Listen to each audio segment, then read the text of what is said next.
I'm focused on this theory cause it keeps me from his fire. The Holy Ghost was with me, so my fear I leave behind. My sins were all diminished when he took that breath and died. And if you think I'ma give up on my God, the devil is a lie.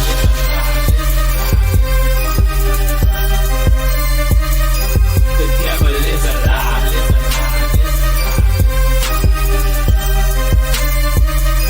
The devil is a lie. Hello, this is Christina Barton. You're watching Black Tea News.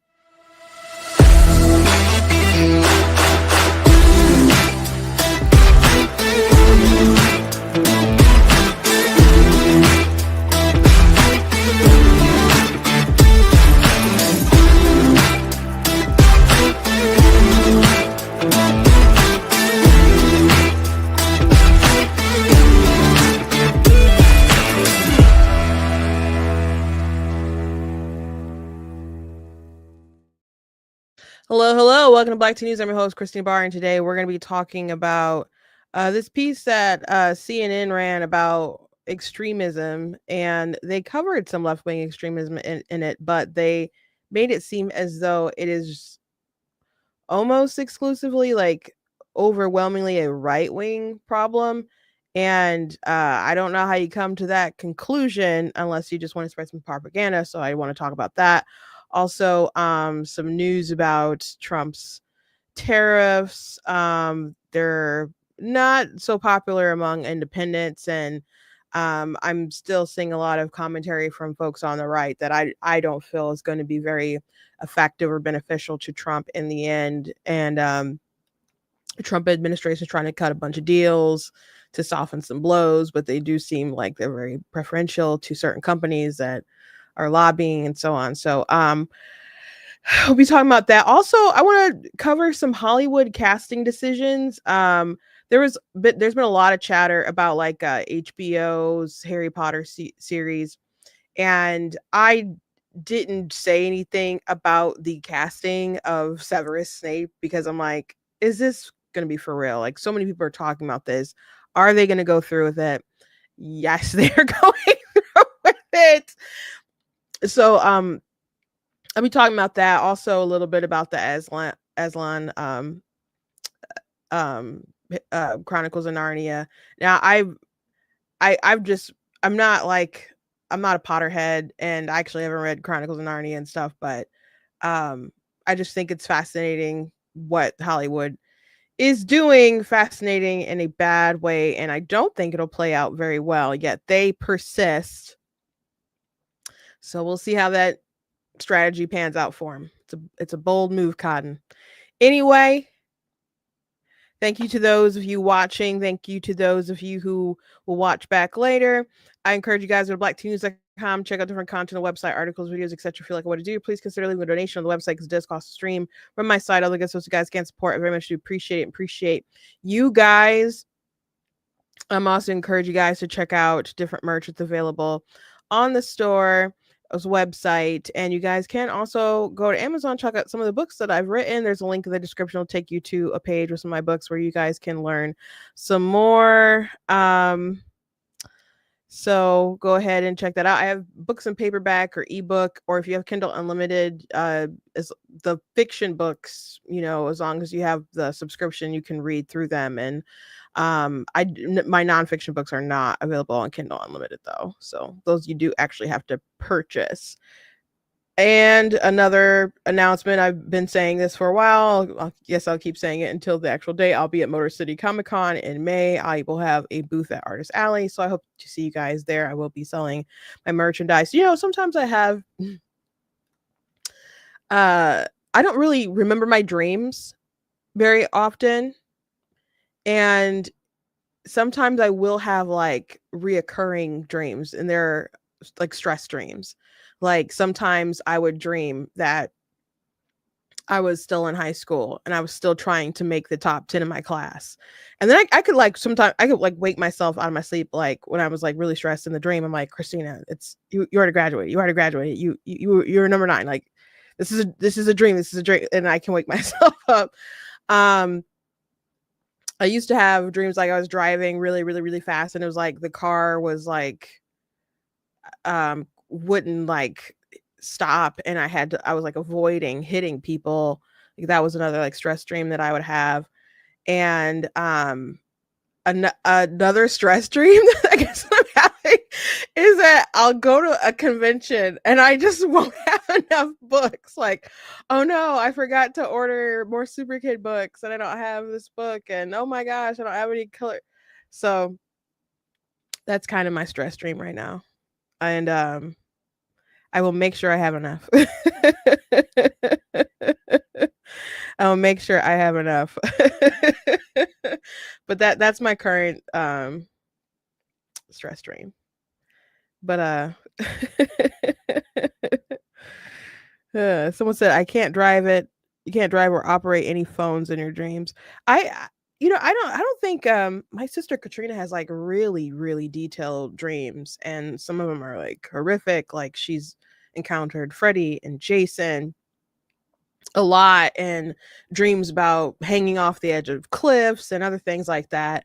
I'll just have like these kind of short, like very focused stress dreams, and they happen every so often. They're recurring, I guess. And but other than that, I don't really remember my dreams. As a matter of fact, I have a series called The Light Book, um and um that in that series, it's a world, it's a like a middle grade children's fantasy book, and the in that world you can't dream, and if you do dream, they send you to the like these prison camps, and one day light falls from the sky and it gives powers to these kids from all over the world, and then the light ends up getting corrupted for anyone to use, so then a war breaks out between those who want to save the world and those who want to keep it in darkness. And it's like a biblical allegory book, but people really like it. But that's I don't remember my dream, so I so I kind of like spawned it off from there. I came up with the idea like a long time ago. And I went to school briefly for animation because I wanted it to be like a cartoon along the lines of like a American cartoon in the kind of anime kind of style, I guess, something similar to like Avatar: The Last Airbender, but that didn't quite work out, so I just ended up putting it in a book. So maybe one day uh you'll see that animated and stuff. I don't really have a love for live action things. I used to think about like, oh my gosh, what if my stuff got on the CW, because I'd watch the CW all the time. And then I just CW's like just collapsed, I guess. But I don't actors and a lot of people are just kind of crazy. And you can't trust them, I guess, to act right a lot of the time. You never know when you're getting Rachel Zegler or something. And I just think it would be easy to work with voice actors. And I do like the medium of animation, and I think that goes beyond just something that children like. I've been into anime for a very long time, and I know, I just think that would be easier to do, especially like long term. And I don't have one thing that's just like a one book focus that could be done in like one and done. Everything is long, like at least 3 books or so. I don't know. Long-term plans, I just think my goal would be to have like things that are animated instead of like live action stuff. If anyone out there would pitch, the only exception would really be Super Kid. That would be the only exception.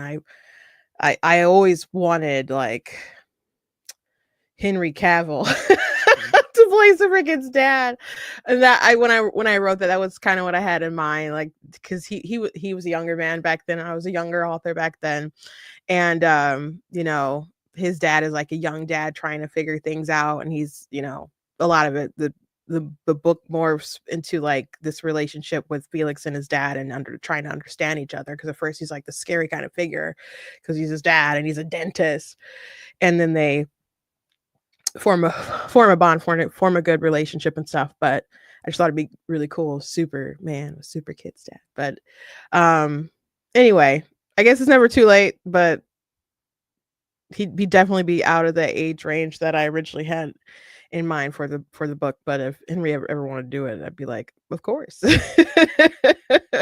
Anyway, thank you for listening to my rant about that stuff.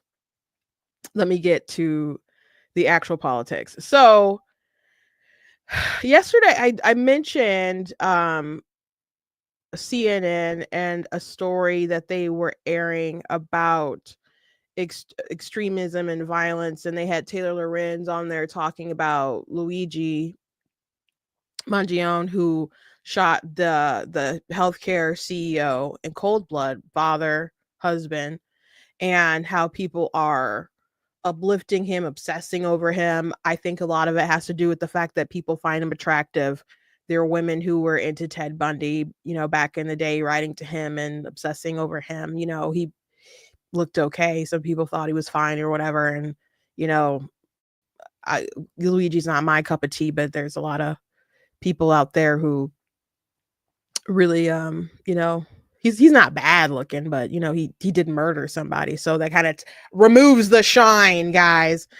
So anyway, they covered other things too, and they mention something in the piece about how there's no equivalent on the left to the extremism, and I just find that to be rich. So I'm going to go ahead and play this snippet that's making the rounds and share some thoughts because I have plenty about this just abso-freaking-lutely not being true.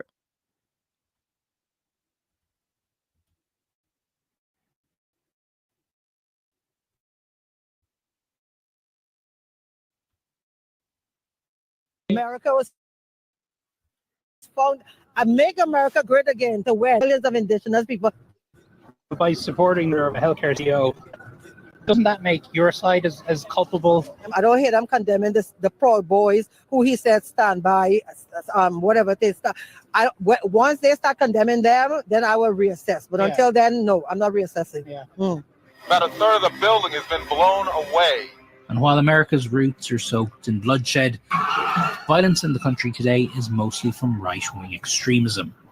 From Oklahoma City to Charlottesville to January 6th.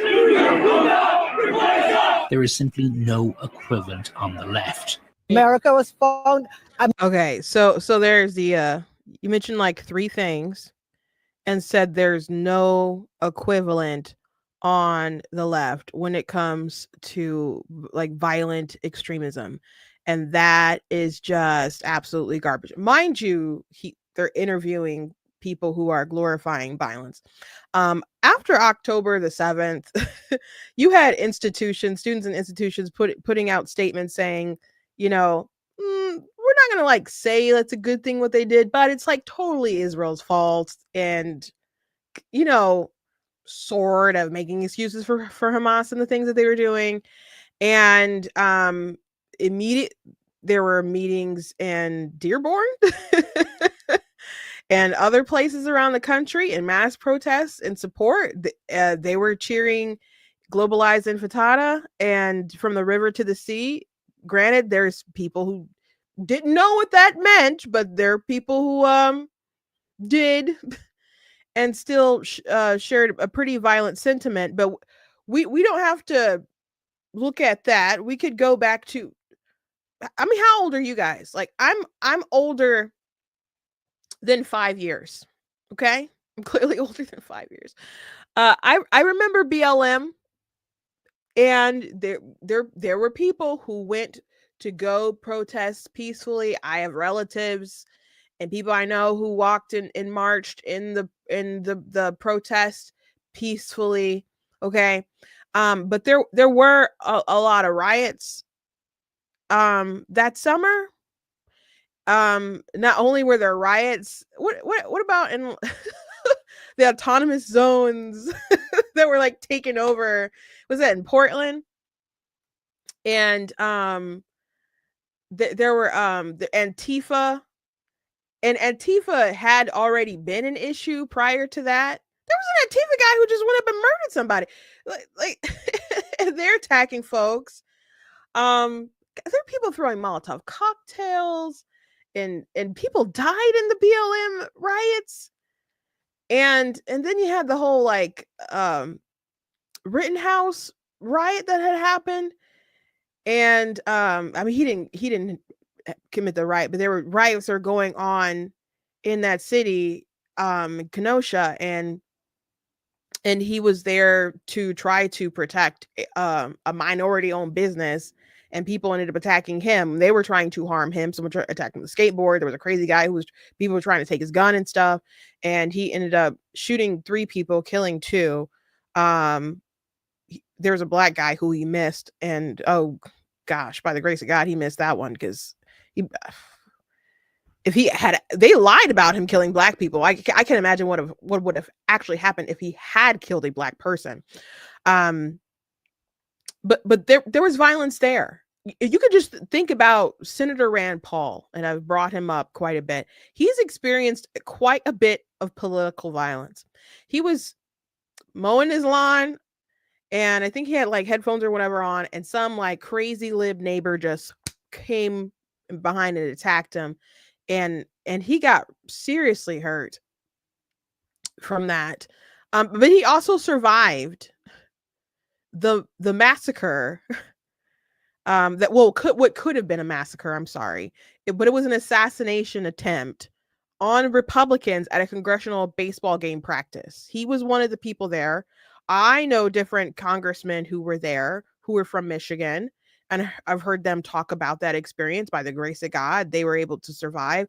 And also by the grace of God, Scalise happened to be there, and he had protection because he's the whip. And so, they were able to shoot back and fire back at that Bernie bro. But that was terrible. That was terrible. And I don't know, folks tried to just like skirt it under the rug a bit. Like the Democrats talked about, gun reform a little bit, but they didn't go crazy like they do with a lot of other things. They're like, oh, I'm glad our colleagues, are okay. But it wasn't, they didn't want to make it like a huge thing compared to other stuff that they forever wanted to talk about. And then, our government didn't want to like classify it as like a terrorist attack. Like they were clearly trying to kill them, because not only they're Republicans, but Rand Paul said the guy was shooting at them saying, this is for healthcare. And this is at a time when Democrats were going around saying that Republicans were trying to kill grandma. There was a commercial that had a Paul Ryan figure like pushing a woman, like a grandma, over a cliff. And I can see your comments. If you're asking. So, I just,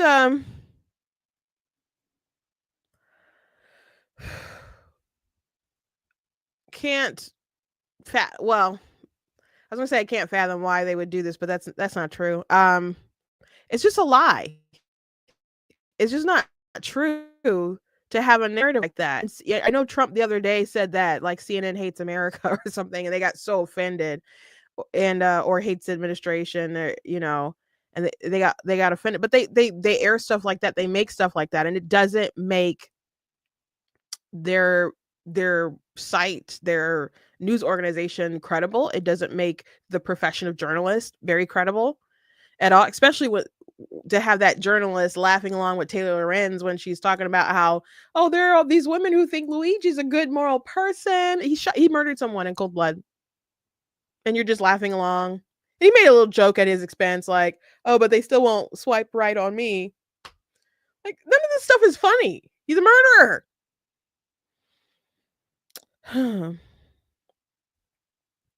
But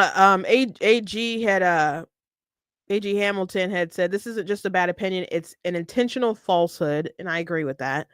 Antifa, BLM, the Tesla attacks, pro-life centers being firebombed, congressional shootings, pro-Hamas riots, attempted Kavanaugh assassination, attempted Trump assassinations, and about 1,000 more examples. This actual episode covered the left-wing celebrations over an assassination of a healthcare CEO, which isn't to say there isn't political violence on the right, but to whitewash the violent left is intentional disinformation. As I said the other day, this entire show is a harmful exercise normalizing awful views and people in an attempt to draw ratings. So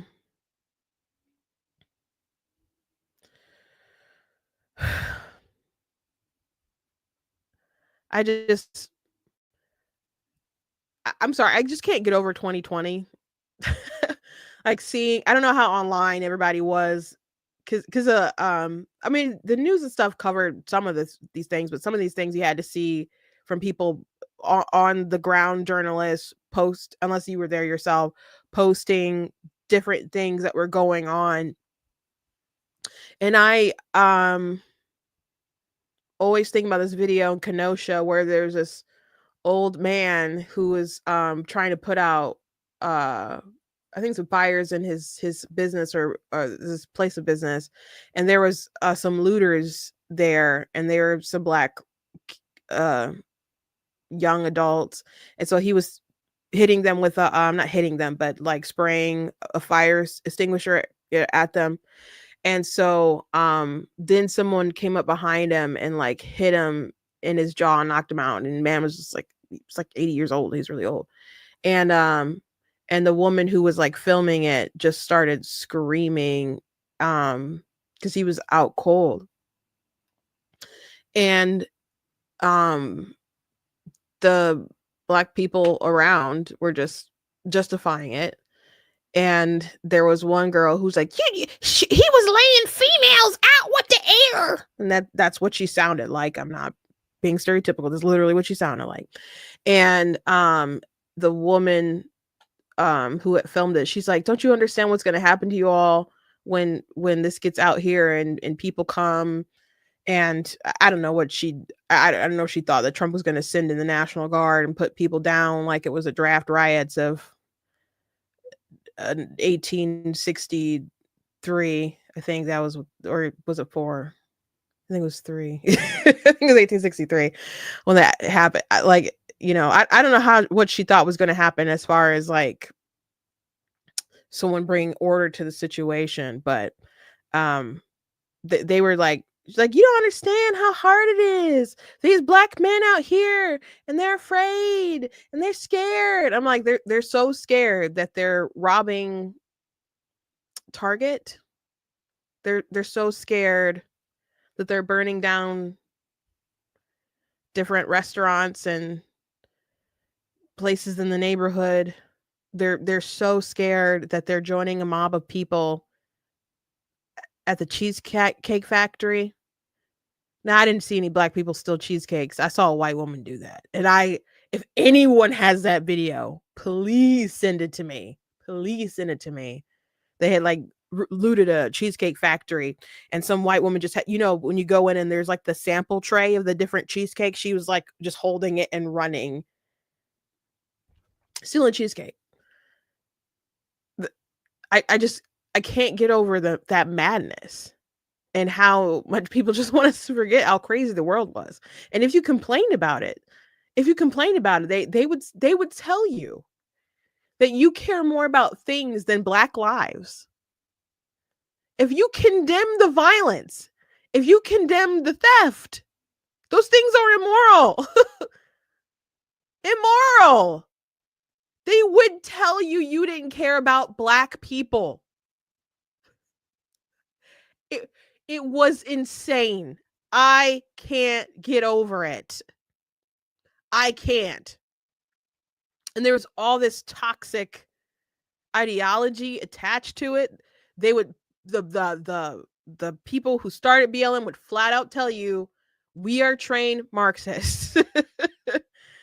And I would tell my guys, there's this there's a bunch of evil ideology attached to this stuff, and they're talking about they wanted to destroy like the nuclear family and all these things. They're going to be bad for the Black community. Every time I saw the hashtag, I was speaking up. I know I was annoying people, and they're like, well, I'm just doing it because I care about Black people. I'm like, oh, okay, well, why don't you go take some classes about like, and go find a libertarian, go to a libertarian meeting. Because they care about this stuff. They care about people's rights, and they care about educating people on their rights. And there's not enough of them to really make a difference. So you got to join up with them and increase their numbers. The best thing to do is to find some libertarian-minded Republicans. But you know what? They don't. At the end of the day, they don't care. Even though someone like Rand Paul is their guy, is someone who cares about the rule of law. It doesn't care about upsetting people on the right or the left, but just cares about the rule of law and the Constitution and limited government, and wants to make sure that people have due process and all those sorts of things. But they don't care because they attacked him when he left out the RNC meeting. So that was like the third time Rand Paul faced some serious danger, and then they mocked him for it. So if people really cared, they would take positive steps towards making positive change instead of just, oh, we dropped some dollars for BLM so we could feel good about ourselves. And then they went and they bought mansions with them, or they funded a bunch of LGBT stuff. That's what they did. So people were donating money to bail out rioters and protesters, and CNN has the nerve to say the violence and this extremism is a right-wing problem and there's no comparison. That's crazy. And even I think predating Antifa, or maybe when they were starting to form, I recall like when Trump was running in 2016 and before then, there were issues on college campuses where people were rioting and protesting. And like when Milo Yiannopoulos was going on the campuses and stuff, which he's like very much hot mess. But at the time he was going and doing those lectures and stuff, and people were just shutting down universities and acting all kind of crazy, and people were shrugging their shoulders at that sort of nonsense and violence. But you know what? Those crazy people, they grew up and became the people who were throwing Molotov cocktails, at police stations and cars and other things like that. And we still have an issue with, people occupying college campuses, and you see this rise with anti-Semitism and some of the things that were going on across universities in the US, which, Harvard is facing some issues right now with the Trump administration because they're saying that they're violating the Civil Rights Act. And so they're saying we're going to stand by free speech and not, capitulate to you guys. So Trump is like, okay, we're going to not give you money. So Harvard and the Trump administration is knocking heads right now. Which Heritage, I saw people saying like Harvard is about to understand why Heritage doesn't take money from the government, because when you take money from the government, there are strings that are attached. But if people are going to support the Civil Rights Act, you should at least adhere to the Civil Rights Act and protect people's civil liberties and so on. So, funny thing though, Obama decided to, chime in about it and criticize the Trump administration.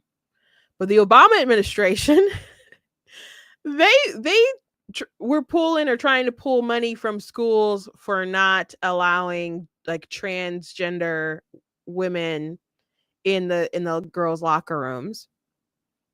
So that was going on in the Biden administration, but that was going on in the Obama administration. A lot of these crazy things that just exploded under the Biden administration, those were things just kind of coming to fruition from seeds that Obama planted. And there were crazy people in the Biden administration that were holdovers from the Obama administration. It just, these things just kept growing and growing and growing. So, Obama was a radical. He couldn't probably be as radical as he actually is at that time when he was president, but we saw them really push the limit when Biden got in office and became president, especially because he couldn't really, I guess, control a lot of the crazy people in his administration, because I don't know, he wasn't all the way there. So I know Biden is a pretty stubborn guy, but at the same time, he didn't have all of his faculties, at least according to reports that were starting to come out. So that we could easily see. There was also, Kavanaugh, this assassination attempt on his life. And then there were the protests that were going on in front of the Chief Justice's house and Kavanaugh's house, because they clearly wanted to influence their opinion on the overturning of Roe v. Wade. There's all kinds of things going on with the left that we could point to and condemn, and they should be condemned. And right-wing extremism that leads to violence should also be condemned. Both sides should be able to say this is bad, it should not be tolerated, people should go to jail. You can air your grievances without throwing your fists. There's this one guy on X who is really going in at let me make sure I got his name. I think it's the Misfit Patriot. I've seen him pop up a lot with a lot of political commentary, and I'm like, he punched someone in the face not too long ago. Bryson, who did the song for Am I Racist?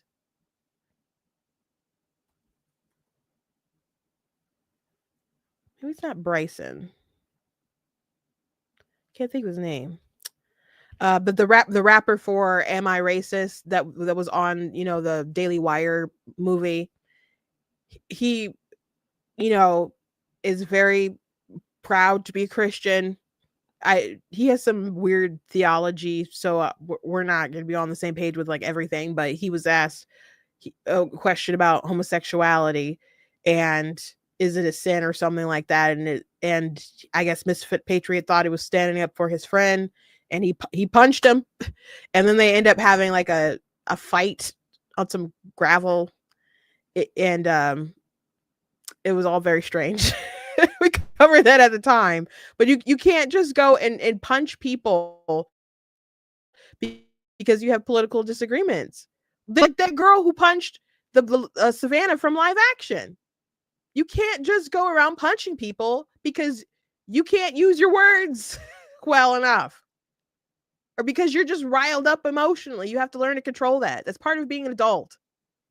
And you should learn to start controlling your emotions like that when you're a child. I'm sorry that you were not properly developed. But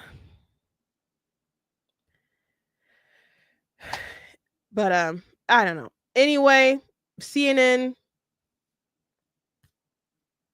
I thought they were really trying to turn a corner.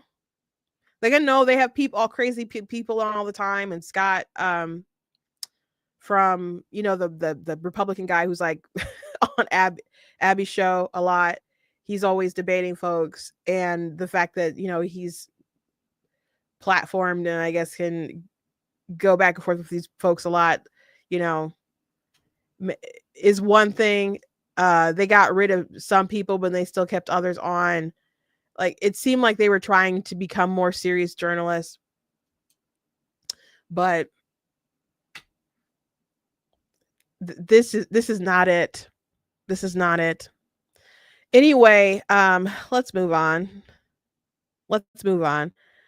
So I want to talk a little bit about tariffs, and I have been disturbed, and I've talked to you guys about this before, about some of the rhetoric from the right in regards to tariffs.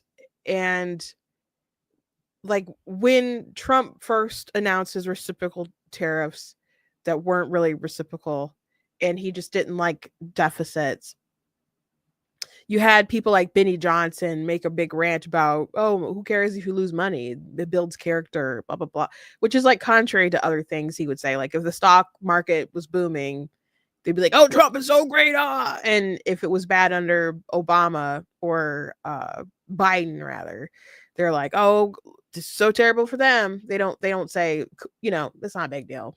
It grows character because you lost money. And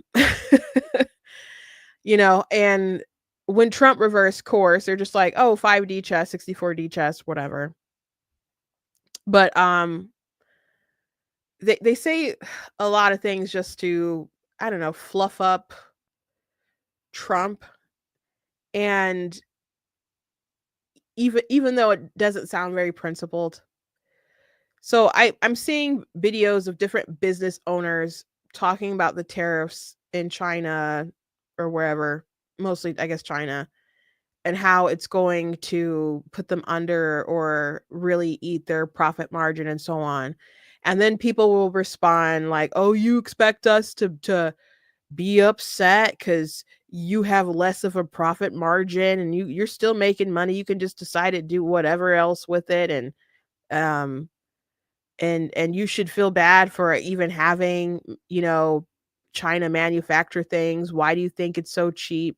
And they'll allege that it's because of slave labor. Now,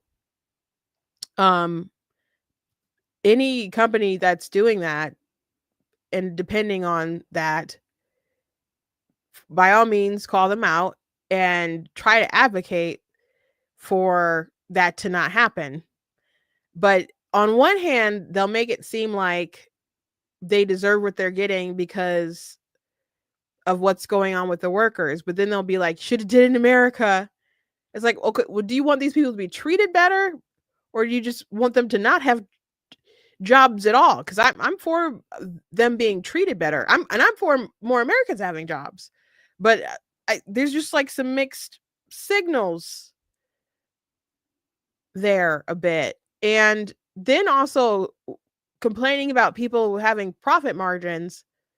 Do you guys ever watch Shark Tank? And when they're like, what's your margin? And then they say a good number, and then they're like, ooh, do you go, you evil people having profit margins, having good margins on your product, making money, how dare you? I just don't think that's very I don't know. I don't think those are Republican values, I guess, or good capitalistic values when you just are raving and ranting about companies finding a way to make money, because they'll make money and they'll invest it in salaries or more inventory or building their company one way or another, unless you know where all the books are going. Unless you've seen all the books and you know where everything is going, I just don't like all the boo-hoo sentiments that are going on from the right. And there's some big accounts on TikTok that I've seen making videos like that, like, oh, you don't deserve to be in business is the sentiment. And that reminds me of FDR. Because they would have that argument about minimum wage and living wage. They'd have that discussion back then, saying if a company can't do X, Y, and Z, they don't deserve to exist. And I just don't think we should be like, if you can't do the economics the way that we want economics to be done, you don't deserve to exist. After our policies are arranging things in ways and tipping different scales, I just don't think you have the right to say that when you're kind of picking winners and losers. And Trump is still kind of picking winners and losers because they did back off of the tariffs with like everybody else, though 10% is still pretty high. But it's lower than where they were with a lot of different folks. And they said that they were doing the pausing for the reciprocal tariffs, but there's still, a lot on China. But they're making exceptions for like Apple products, like iPads and iPhones and semiconductors and things like that. So they're trying to, and they're trying to carve out things for automotive stuff as well. So there's these industries that are very important to Trump. There's lobbyists that obviously in different companies are calling and making deals. And, so they might say like, oh, I want to invest this factory in the United States. We're going to have X amount of jobs. And like, okay, cool. We'll make sure that this thing is cut out of the tariffs. And, the company that, I don't know, makes stuffed bears or something that they get some of their supplies or whatever from maybe China or somewhere else. They don't have a lobbying company or a group that they can call up and reach the president and get their stuff exempt. So it is a bit like picking winners and losers. And I just don't love it. Someone said, sounds an awful lot like left-wing talking points to me, which is why I am not a fan of Republicans either. I'm a Republican. I just I just don't I think there's too many people who are following a bit of like, I think there's two things going on. I think there's people who are so into hero worship, and maybe because of clicks and views and access. Like if you are a big influencer and you start dunking on Trump, not only may your audience get mad at you, but you might start losing access to people around the administration. Maybe you can't get the interviews that you want. Maybe you can't go to the White House events that you want to go to, or the events at Mar-a-Lago like you want. It just, there's things that people do to make sure that they can keep having access. So I think some of it is just like follow the leader, and instead of following your principles. And I think another thing that's going on too is that there's people who have switched parties for reasons that are maybe unrelated to economics, but they still have kind of more left-wing tendencies. Maybe they just were like, I'm sick of these people thinking that boys can become girls, or maybe they're just really, really into, they really, really like the immigration stuff. But they still have very, very protectionist economic vibes, so maybe that's it.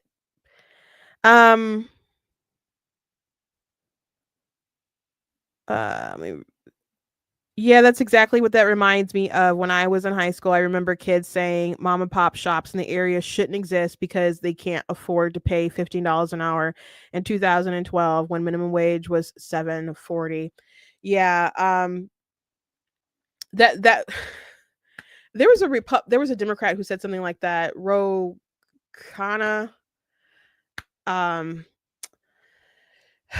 who got into some hot water, and he tried to clean it up by, he's a Ro Khanna. He's a congressman from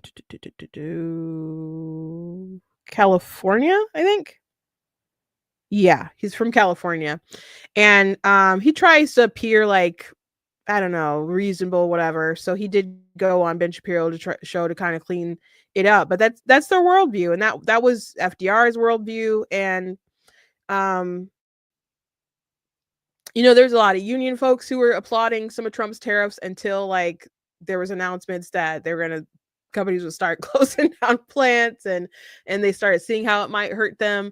So when you get into a lot of this protectionist stuff, you are, instead of free market principles, you do start picking winners and losers. And so it's at first people were complaining about how, well, Benny and other folks were talking about like, you don't need an iPad and other things like that, like, oh, it's just stuff. But a lot of people are like, no, I want that new Nintendo Switch. Like, I don't want it delayed. I don't want it to cost more than I was already going to spend.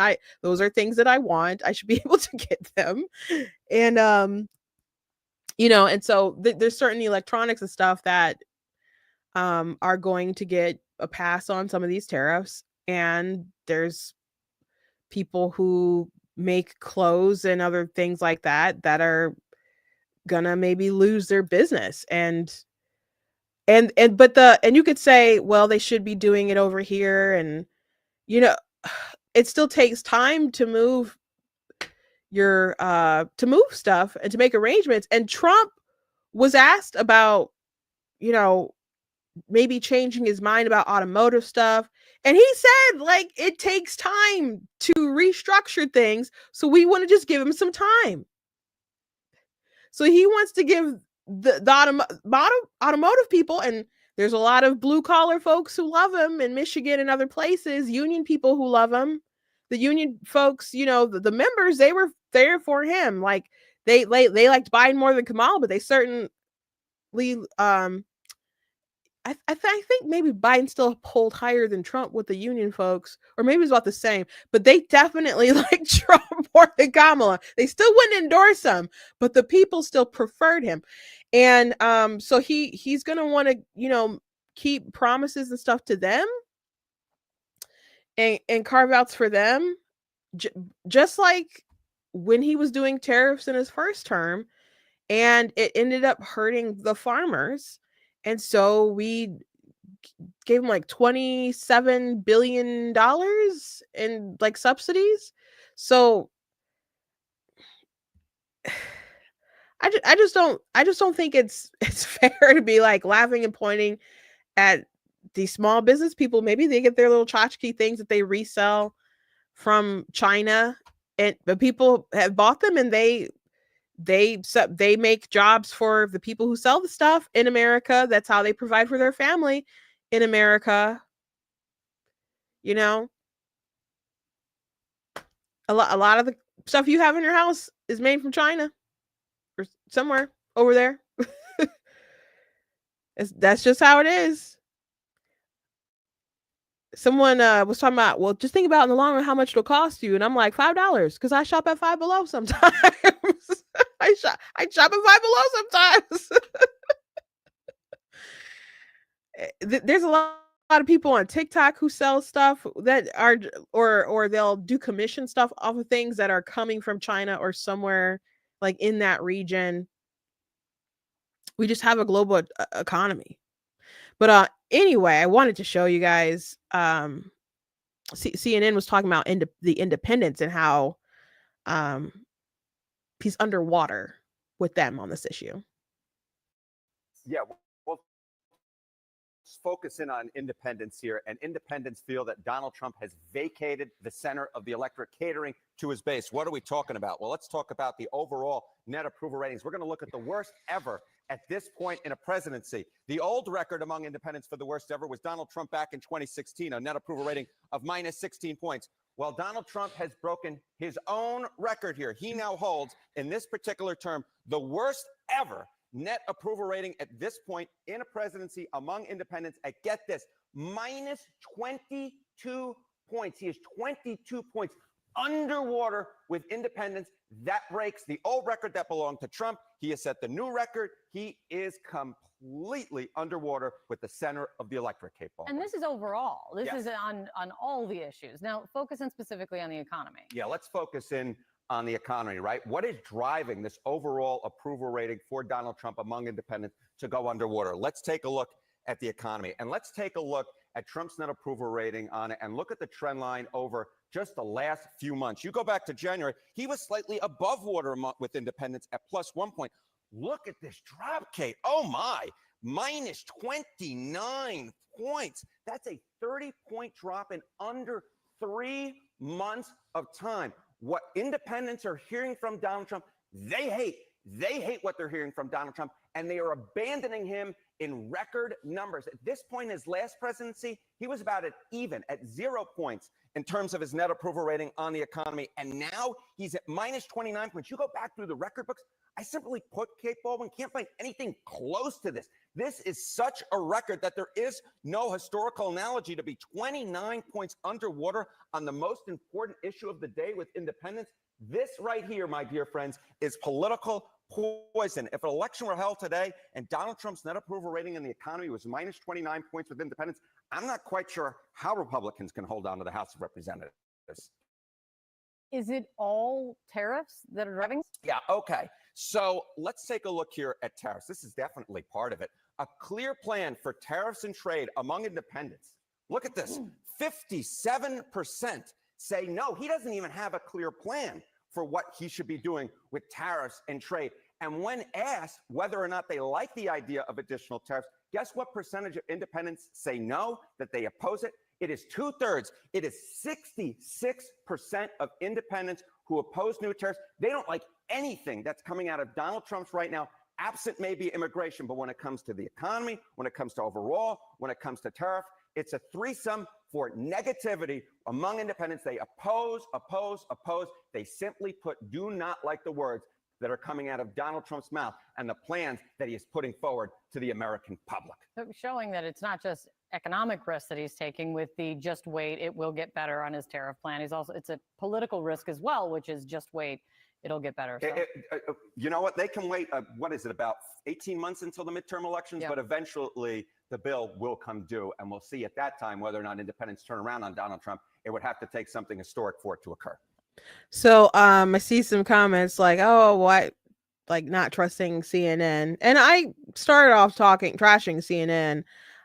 But this is the same polling that, I was showing and people were liking a couple weeks ago when independents were pro him. So Donald Trump in the primaries and before, like early primaries, like when he had first announced and stuff, or even right before, the independents didn't like him. He had issues with independents anyway. So much so that when some of his legal issues were popping up, people were saying, yeah, I think this is unfair and like political targeting, but I don't care. And I thought, well, gee, this is troubling. And I'm like, if they know that this stuff looks politically motivated and they don't care because they dislike him that much, that's a problem. That's a big problem. And I thought it was going to be an issue for him for his election. Now, it just so happened that people really disliked Kamala Harris more and they disliked Joe Biden more. And things really started taking for Joe Biden after that debate. And they're like, oh, this guy's not there. And then Kamala Harris, she didn't have a command of the issues, and people didn't like where the economy was. So people want to see more light at the end of the tunnel right now. And instead, we're hearing that we have to brace for some pain because of the tariffs. Now, if there were reasons that we're boxing out China for the good of the country, the safety of the country, and other things like that, and you explain that concisely, that would make sense. But people feel like there's not even a plan. That's how people feel. And it kind of feels that way. Like the reciprocal tariff chart, those weren't the real rates that they put out. And then Trump talking about the deficits being an issue, even though deficits in trade aren't inherently bad or anything. And then saying things like, oh, even if we get them to zero, I might not cut a deal and that. And, then him watching the stock market and being like, I'll pull it back because people were like, eh. And people are trying to say that he always had a plan, but it just kind of really seems like they're winging it. It does. And that makes independents feel queasy. I don't think these numbers, even if they're fudged a little bit, I don't think they're that far off. I think that's probably the sentiment. On top of these right-wing influencers being like, haha, you're losing your business, boo-hoo. And also saying stuff like, money doesn't matter when the stock market caves or dives. It builds character. These aren't like fringe, like right. I'm talking about big people who have on folks in the president's sphere. Benny Johnson was with Byron Donalds the other day, like confronting protesters and stuff. So I don't think that sort of rhetoric helps the narrative. I don't think it serves the president well. And I was saying that people needed to voice their opinions, like legitimate opinions about where this was going, because Trump will listen. And it seemed like clearer heads prevailed and started drawing back some stuff on the tariffs. But it's still up in the air. It's still up in the air. Someone had said something about choosing luxury over principles, and I guess that would depend on what your principles are. If you are more of a free trade person, and you I don't think it's betraying your principles because you go shop for cheaper things sometimes, or you want your Nintendo Switch to not be astronomical. I haven't bought a game system like that in a while. I've never bought a game system, actually. That's something my brother will occasionally do. But yeah, I haven't. I've as an adult, or I've never purchased my own game system. I don't play video games like that enough to justify that purchase. I think I'll play like Smash Brothers with my siblings sometimes. We used to play it all the time though. But we don't live together. We live close, but we don't live together. We used to play Mario Kart a lot. The last like game that was for me that I played was Kingdom Hearts 3 came out. My brother got me a disc set with like all the games on there, including KH3. No, I think that was no. The KH3 was separate, and he got me like an anniversary collection. So I think I played. I think I maybe played KH3 first, and then I went back and played all the other games because some of them I hadn't played before, or maybe I did it. Maybe I played all the games I hadn't played before and then played KH3 because I don't think I was confused. I don't think I was totally confused playing it, but I don't those big purchases or whatever. I'm not an iPhone user myself. I'd have a Samsung. The one I've had it for a few years, maybe like 2 years. You know, I'm not big on the let me go switch up my technology or whatever, but people who buy that stuff, they don't want it to be astronomical, and people don't want an uptick in their clothes and even little tchotchke things that they get. Like, I gotta go Five Below, probably get one of those cup holder dongle things because mine broke, that holds your phone. You just put it in a cup holder and it holds your phone too. Gooseneck thing. Because in Michigan, if you are holding your phone while you drive, you are going to get a ticket. You're gonna get a ticket. My sister said I have a gaming laptop and I don't game. I just use it for video work. That is true. I could game on my computer. But anyway, so sometimes you get on my nerves because you are right. Okay.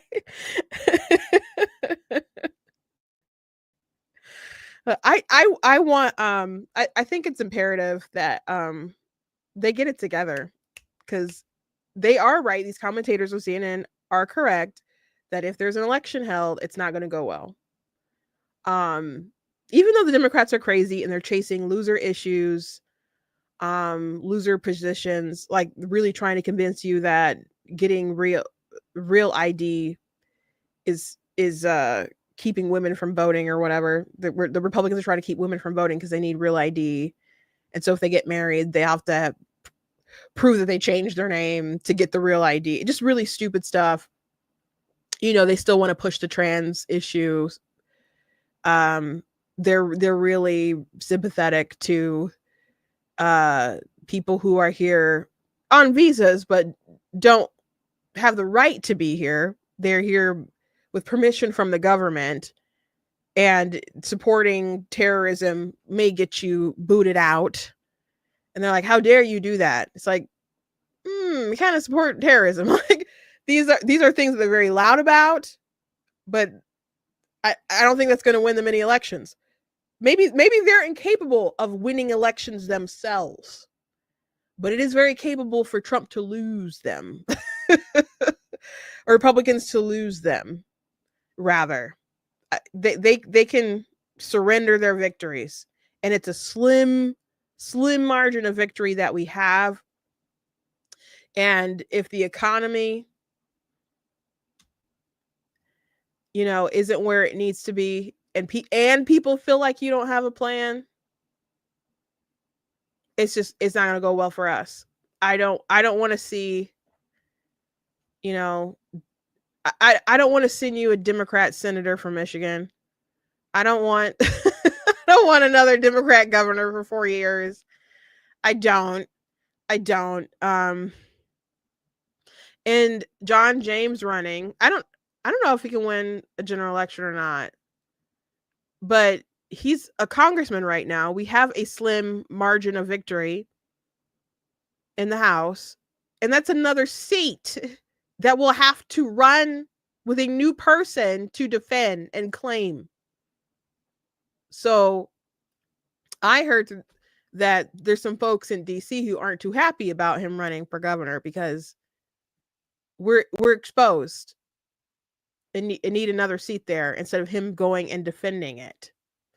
So we have a lot on the line in this midterm. We have a lot on the line. And Trump knows that. I mean, some of the decisions that they made at the RNC convention and changing things on their platform, like going more liberal with the abortion issue and changing their platform, and with other things that they did, he was being told we have to think long term, we have to think midterm. Like, they don't want those things to be issues or whatever. So they're willing to like compromise on those things. But there's this glaring issue here with the tariffs and the economy. So you can't just say bathroom, girls locker room, girls sports or whatever into victory in the midterm. It's not going to work. It's not going to work. Someone said, I always thought Michigan is like Chicago, in which no Republicans even show up. That's not true. We're purple state. We're purple state, kind of trending blue. If the Democrats don't show up, Republicans usually have a good time. That's actually how it works. In Chicago, they have a lot of Democrats. We have a lot of Democrats in Michigan. Now, we were able to, and it switched a lot between Republican, Democrat, governors and so on. We've been able to control the House and the state House and the state Senate for a long time. It's under Democrat control right now, but it has been for a minute. But we held control so long because of how the seats were structured, and there's a lot of land upwards that in the districts were very red, but some of our reddish counties that were on the lower end of the state started trending blue. Like Oakland County is very blue now, and it used to be red. And there's just some other pockets that are bluer. Macomb was blue and now it's red, but it's and it is very much Trump country, but John James didn't win by the numbers that he probably should have run and won by. So, John, I don't know. We'll see. I mean, John's ran 2 statewide races and lost them both. I would just hate for it to happen a third time. I'd hate for it to happen anyway with any Republican, but I'd really hate for that to happen a third time. And he might not even be the guy. Like, he has high name ID. And I don't know if he's going to get the presidential pat on the back or what. But there's a lot of people who want to run. The Democrats have their issues, though, because they're very upset that Jocelyn Benson is getting like the seal of approval as opposed to our lieutenant governor, who's a black man. So there's a lot of very angry Democrats right now. So last thing I want to point out before I let you go, I'm over on my time, but we're going to go ahead and mention it anyway. There has been official announcements about the Harry Potter TV show that's going to be on HBO. And people they were excited about it. I don't know how excited people are about it now. And it was being pitched. It was being pitched that this would be the accurate Harry Potter. And it's so funny when I've never read the Harry Potter series. I have seen all the movies. But I was not a Potterhead growing up. Actually, we were the kids who weren't allowed to read it. Or, you know what, to be honest, none of us would have been probably interested in reading it. When the school, gosh, these came out when I was in middle school, and I couldn't go to the movies to see it. I was like one of the only kids in the movies one of the only kids in school who couldn't like go see the film. And I remember people coming back from the movie saying they were supposed to use a such and such spell, but they didn't use this spell. And I'm like, you got kids arguing about witchcraft? And so anyway, I got older and I started writing children's, middle grade books and stuff. And so I at least wanted to watch the Harry Potters and kind of see them, understand them a little bit. And so I started watching them just on like Family. What was that Family Channel that was like American Secret Life, American Teenager, and a bunch of stuff like aired on that channel. They play the Harry Potters and stuff all the time. Anyway, I start watching them on, TV and stuff. And then by the time the last film came out, the last 2, I think I saw those both in theater. And so I remember my dad was like, because I was going to take my youngest sister, and he's like, you guys are going to go see Harry Potter? You guys are going to go see that witchcraft stuff? And I said, are you guys going to go see Thor? You guys going to go see that blasphemy stuff?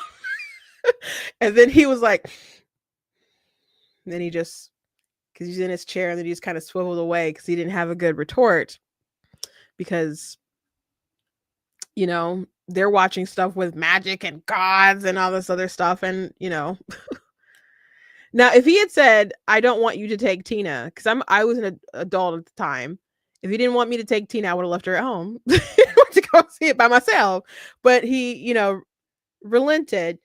And I think 20 minutes later, he's like, it is different though. And he didn't elaborate. He just, and I do see, that side, that how it can be different, and people obsessing over stuff and maybe being led down a dark road. I think I don't fault parents for monitoring what their kids watch and saying, you can't watch this, you can't do. I don't fault parents for doing what they feel is right for their kid. I don't. So I don't feel like I lost something because I didn't grow up a Potterhead or something like that. But they're I don't think they're like amazing films, but they're enjoyable, I guess. Anyway, sometimes I'll see folks online acting out things that happen in the book, how they happen versus what actually happened on the stream. I mean, in the film. And so it's funny what people are nitpicky about. And so people are very excited that you're going to have like a 10-year TV series that was going to be able to go through the show and the books and really detail things that should be in there in a way that movies just can't do. Like a lot of things get rewritten or left out because they're trying to fit a lot of what happened in a thick book into 2 hours or so, maybe 2.5 hours. And it's really amazing that they pitch that, yet they made a casting decision that was so contrary to their oath to make an accurate Harry Potter series, because one of the actors is black and this black actor is playing Severus Snape, and that is pretty bizarre to me. So I saw it. People have been talking about it for a while. I thought it was still a rumor. I didn't think it was confirmed. And now these casting decisions about the different teachers are now confirmed. I don't think they've casted the kids or whatever. So that's very interesting that they're going this route. And a lot of people who ordinarily stick up for casting decisions like, oh, who cares if there's a black Little Mermaid or whatever, and they think people are weird for mentioning it and being obsessed with it, they're not okay with this. And I've seen a lot of people speak out against this because, one, Harry Potter deals with themes like racism without it needing to be about racism. There's classism, there was racism, there's the whole, oh gosh, you're a muggle, you're a mudblood, for the non-magic users or whatever, and supremacist views. So you don't need to add an element of race, but if you add Severus Snape in there and have Harry Potter's dad, who was actually a bully to Severus Snape when he was a kid, it's just not going to be great. Like there's like a scene when they're like using their wands to twirl Severus in the air, and they're like, are they really going to do that scene? Are they really going to do that? Like basically lynch this man? Like, is that really not going to impact they're not going to alter that in the script?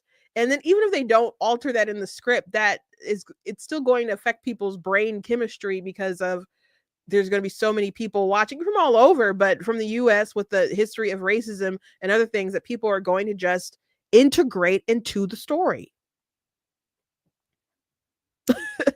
So I saw someone the other day say, y'all really about to make this black man pick on a kid because he hated his dad because his dad stole his girl, the girl that he liked, and that's the story. But to people, it just hits different. And then he doesn't look anything like Severus Snape. And some people think he's too attractive to play Severus Snape. He's not my cup of tea exactly, but it's funny though, because they're like, Adam Driver was right there, and I don't know if they offered it to him or if he was interested. Adam Driver played Kylo Ren in Star Wars, and it's funny because they're saying this guy's too attractive and it should be Adam Driver, but I feel like people were saying like he was acting like he was so fine during Star Wars, which that's not my truth. So now I'm like, Okay, well, why was y'all acting like he was fine, and now y'all like, oh, but he's perfect to play Severus, who's not attractive. Like, I'm a little confused. I'm a little confused. Y'all broads are confusing me. I'm a little confused. But Alan Rickman played Severus Snape, and people loved him as Snape. Of course, you know, he's no longer with us. And he'd be too old even if he were actually he was old to play that role anyway, but he did a great job. HBO is officially confirming the first cast members of the Harry Potter TV series. The cast now includes the following series regulars: John Lithgow, Conclave, the Crown as Albus Dumbledore, Janet McTeer as Tumbleweeds, Tumbleweeds White Witch. That's of the White Queen. That's where she's from. Was she from? Oh yeah. She was in the White Queen. That was a good show. That was a good. I've seen the White Queen and the White Princess a few times actually. Ben Shapiro actually recommended the show one day, and I was like, let me check it out. Really liked it. It's on Stars. She played Elizabeth Woodville's mother. And as Minerva McGongle, I'm sorry, I don't know all these names. Papa Esudi, I don't know how to say his name. I'm sorry. I May Destroy You, Gangs of London. I'm not familiar with this actor. I don't know if I've seen anything with him in it. As Severus Snape, and Nick Frost from Shaun of the Dead, Hot Fuzz. I know him from like Hot Fuzz. And no. I didn't see Hot Fuzz. I saw Shaun of the Dead. As Rubus Hagrid. It had previously been reported that all 4 actors were in talks for the show. In addition, Luke Fallow, Tom Stoppard's, Rupert's Gold's Patriots has joined the recurring role of Quirrell. Quirrell was the professor that what's the name was hiding in the first movie. Paul Whitehouse will appear in a reoccurring role as Argus Finch, and I'm definitely not a Potterhead because I can't remember how to say all these people's names.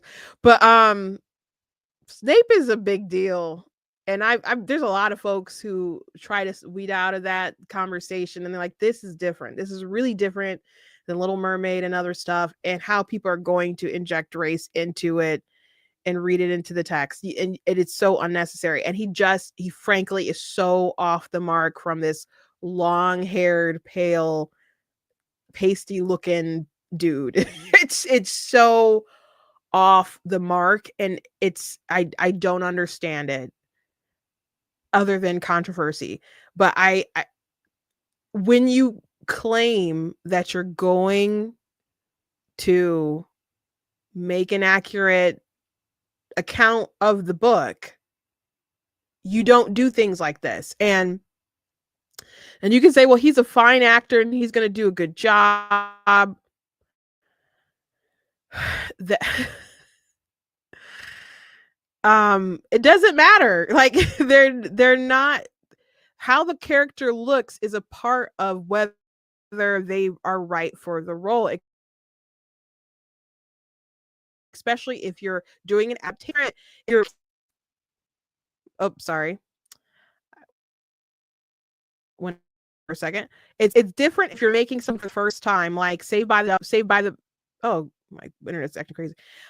Saved by the Bell, for example, when that show started, Lisa Turtle was supposed to be a Jewish young woman, and Lark went in there and she just did so well in the audition that they're like, no, that's Lisa Turtle. But they weren't adopting something. They were creating something themselves. So Severus Snape is supposed to have a certain look, and one of the best arguments that I've seen to just kind of explain it, because some people are like, it's not that big deal, they're fictional, whatever. Do you guys remember Ugly Sonic? How ugly Sonic looked when they were announced the Sonic movie, and he did not look like Sonic. He definitely did not look like how he looks now. He looked like some kind of scary puppet thing. And if you don't remember, let me see if I can find an image of the scary Sonic really quick. But it looked crazy. I googled stuff and now I'm seeing a lot of weird memes, but oh,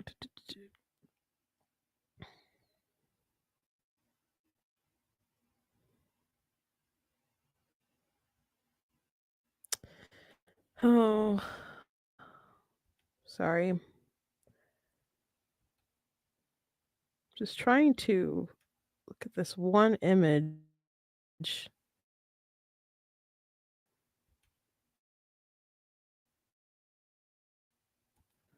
You have to look it up yourself. Yeah, sorry.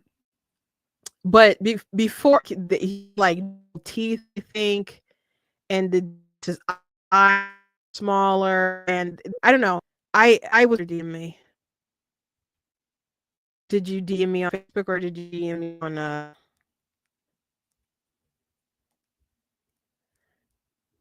on Facebook? Probably on Facebook.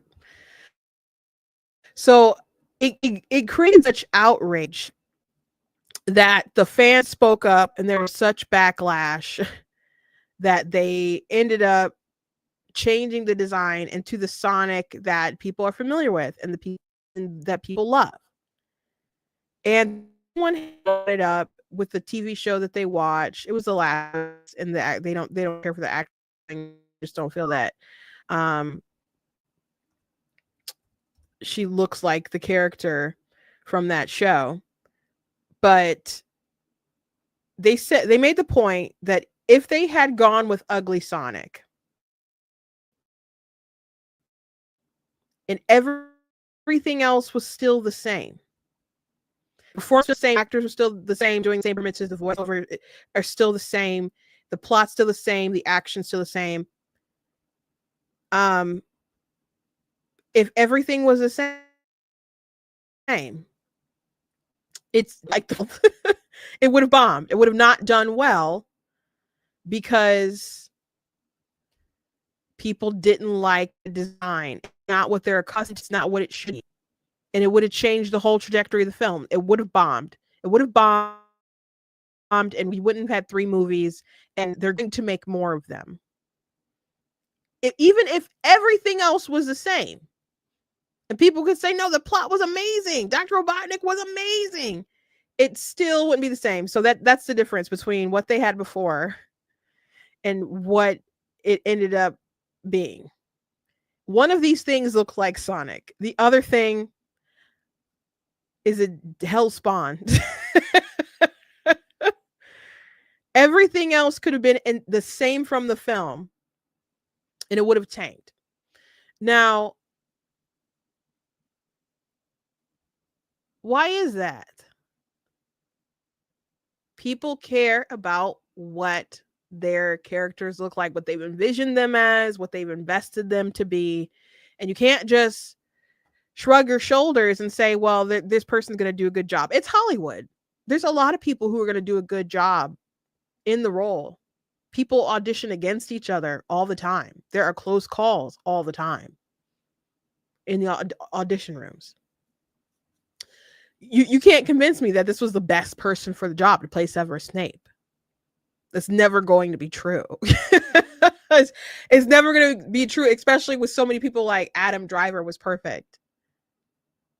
You're never going to convince me that the guy that got to play Namor in Wakanda Forever was the best choice for the job. Maybe for their vision and what they wanted to do. Maybe for their vision and what they want to do, it makes sense. But they are promising that this Harry Potter is going to be an accurate representation. So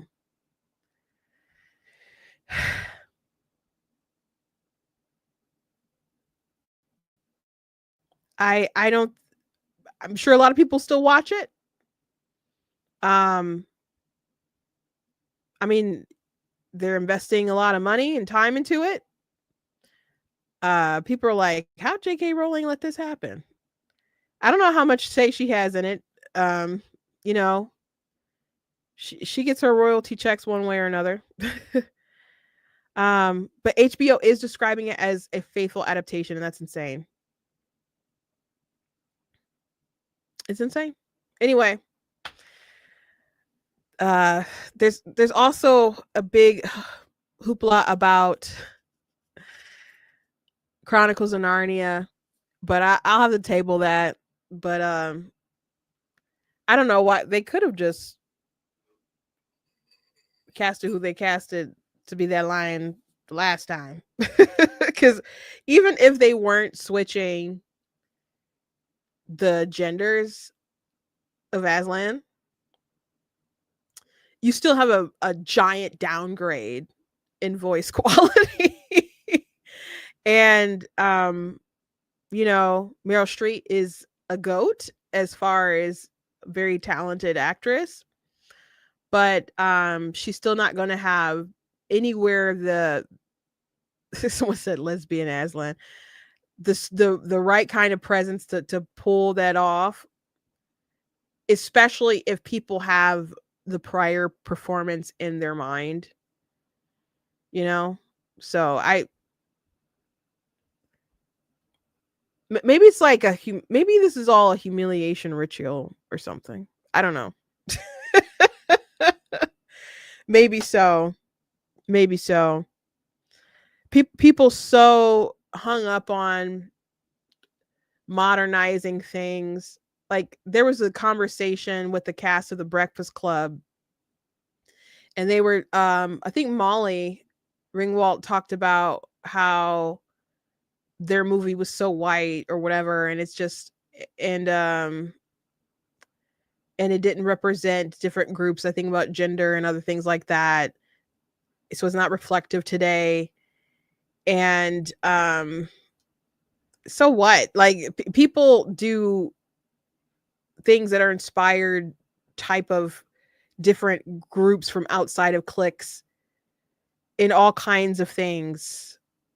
You know, it's inspired different spin up. So nobody needs to redo The Breakfast Club. It was what it was. It was great for the time. It still remains great for the time.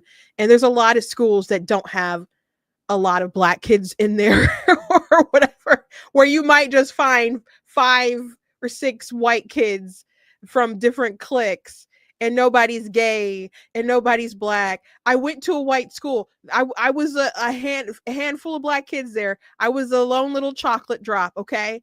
And I was in my friends group, I was the black person, but there were plenty of friends groups that didn't have any black person, not because they were racist, they just had their clique.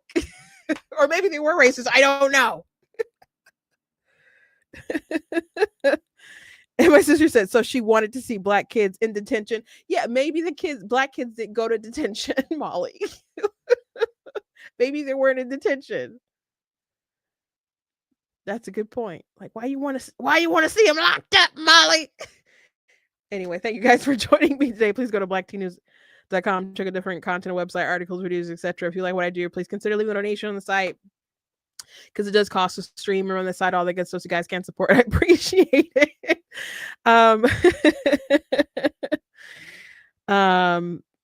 And my sister Tina, her school was bigger than mine, and she had 700 kids in her graduating class, and she was also one of the few black kids in that class. And I graduated from a more rural area. She graduated from a more suburban area, and there wasn't a lot of, my graduating class was like 200 kids, I think. Hers was 700. And there still wasn't a lot of black kids. It just depends where you go. If you go to like an urban city or something like that, like I half my school career was in Pontiac, the other half was in I graduated from Holly High in that school district. And a ton of black kids in Pontiac. Sure, it's still a lot of white kids and stuff, but there was a lot of Hispanic kids and Hmong kids and so on. It was a mix. So you'd have a more diverse pool, but there's some clusters where you might just have like if you just have 5-6 kids, that doesn't mean you're gonna have somebody who's gay and trans and or minority. It's just how it is. It's just how it is. So anyway, I'll catch you guys tomorrow. God bless.